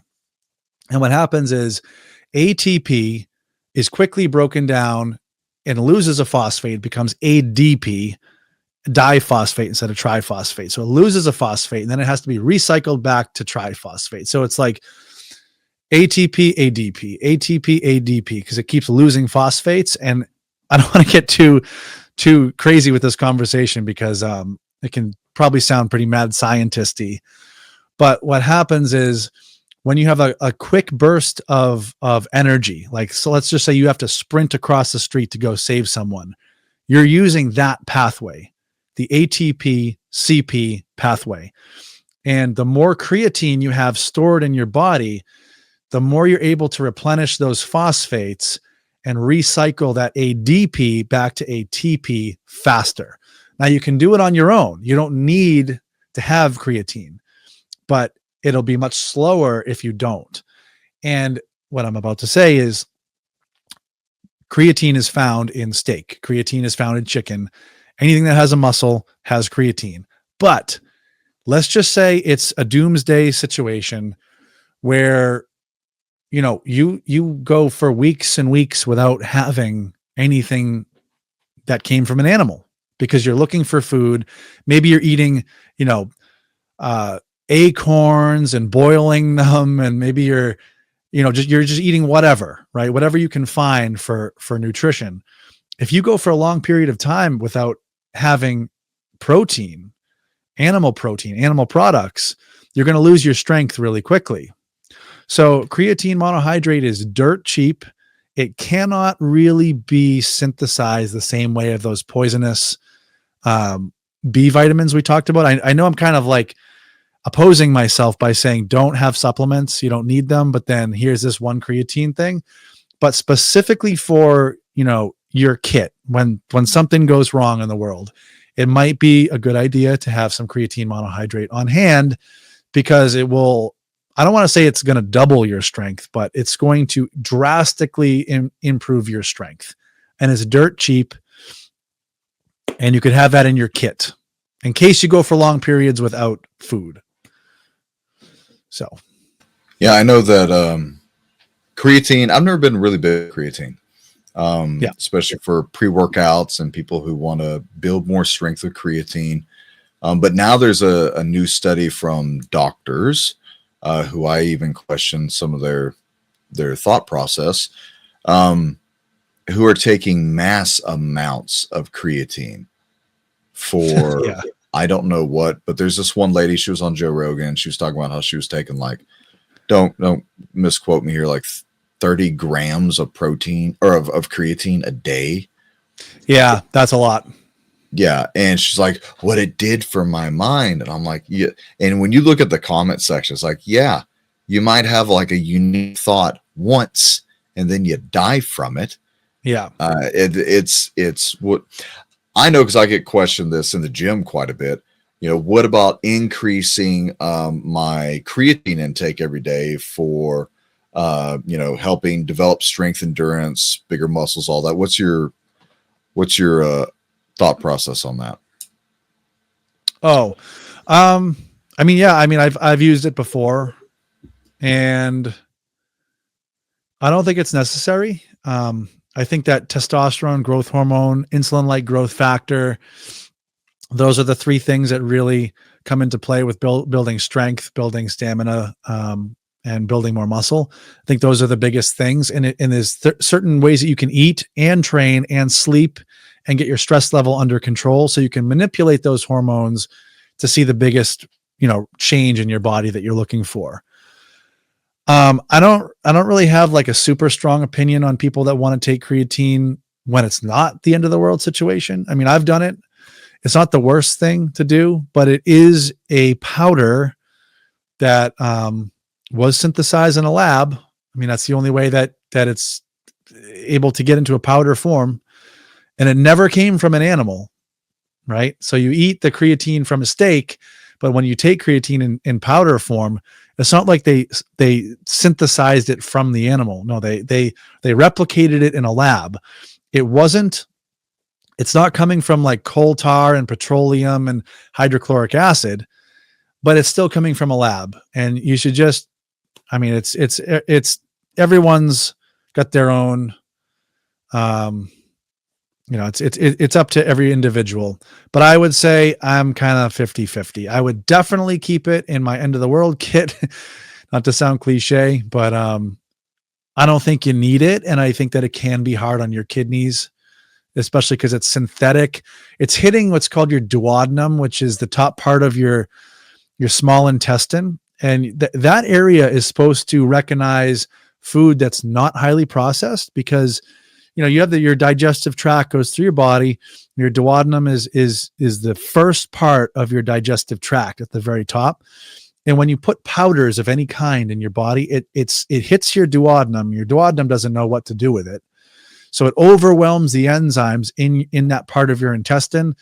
And it's just not the way that you're naturally supposed to get food or nutrients of any kind. So you have to think about that when you're consuming creatine.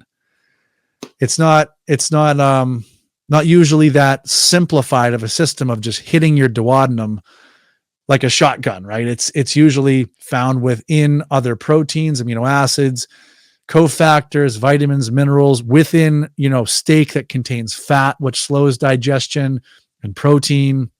So you got to weigh out your options. I hate to not give you a clean cut answer on this, but some of these things you got to weigh out your options. Yeah, it's a murky business, man. It definitely is. Okay, real quick. Best foods for energy. Best foods for energy. So that's a loaded question. So there's a number of different types of energy for a long burn of like, okay, I want to just get through the day with good energy and not have any peaks or crashes. I want to be able to just go about my life with having just smooth energy. Then you want fat and protein and low carb. So like moderate fat, moderate protein, low carb. If you are someone that is looking for energy in regards to like someone that wants to build a lot of muscle, build a lot of strength, then you're going to have more carbohydrate because your body uses what's called glycolysis to optimize muscle building through carbohydrate. And I don't mean having a high carb diet. I mean using carbohydrate as a tool to propel you to get to where you want to get. So for example, for energy, instead of having like caffeine before your workout, have a piece of fruit if fruit's in season, or have 2 pieces of fruit if you're a bigger guy, or have a piece of sourdough bread. And that's the best thing because you provide that glucose to your body, but it's a type of glucose that you're going to use for your workout. So there's multiple different ways to look at energy and energy production. So hope that answered your question. Yeah. Last one is the food or supplements for healing injuries, people that are injured. Is there certain diet, food restrictions, things that are inflammatory that you should probably skip over and just think of, maybe these very simplistic foods to eat? What's your idea on that? Yeah, so it's right. So what you want to do is you want to stay away from pro-inflammatory foods, which is going to be anything with sugar. You want to limit your carbohydrate overall because any carbohydrate breaks down into sugar, even if it's a good quality carbohydrate. And for the time that you want to heal from an injury, you want to keep your inflammation low, even though the inflammatory response is kind of used indirectly to heal. After your injury, once you have made sure that you don't have any infections, you want to drop down your carbohydrate. So you want to have a low carb diet while you're healing. And you also want to limit your amount of pro-inflammatory omega-6 fatty acids. So those are found in seed oils. So stay away from seed oils, regardless of if you have an injury or not. Stay away from seed oils. Stay away from grain-fed animal products because those have those pro-inflammatory omega-6 oils. And if you do those 2 things, then you will lower your inflammation and heal faster. You could have more omega-3s, which you should get from fish. You should not get from a supplement because the omega-3 fish oil that you're taking is probably rancid if it's in a capsule. So have some fresh fish and just eat whole foods and your body will heal on its own. Okay. Well done. You got any last words for everybody? Well, yeah, I do. I first of all want to say that if anyone is sticking with me through these long-winded explanations, then thank you. I hope you got a lot out of it. And a lot of it is questions that can't be answered quickly. So that's kind of why a lot of these answers take a long time. But yeah, so I just want to thank you, Doug, for having me on. It's a pleasure always to talk with you. And I hope everyone got something decent out of this show, aside from me just rambling and ranting about supplements and then telling people to take supplements after. And it's always a fun time. So yeah, just thank you for having me on, Doug, and hope everyone got a lot out of this. Yeah, man, I appreciate you being on. We're very particular about even doing interviews anymore. If it's not Christ related, if we can't relate this back to Christ, we've just gotten to the point where we're not doing it anymore. And we want to honor God by healing our bodies, treating our bodies the best that we can. And I hope that's what, whoever's watching this gets that out of it. Let's just end in prayer real quick.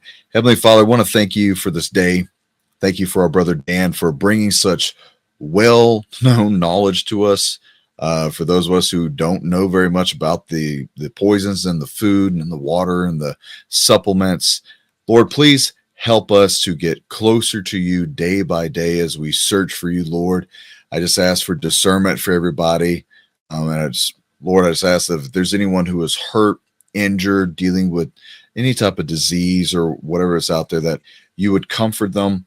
Lord, I ask that you would heal them if that is your will, and no matter what we do, we seek you, we seek your glory, and let us be a living testament to you, Lord.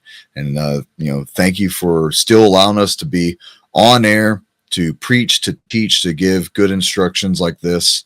And we honor you in our lives and everything that you've done for us. We honor you in this broadcast. And I just want to thank you so much, Lord, for still giving us this day. It still belongs to you. Lord, we thank you in Jesus' name. Amen. Dan, thank you so much for coming, brother. And I'll be in contact with you shortly. Amen. All right. See you guys. Stay frosty.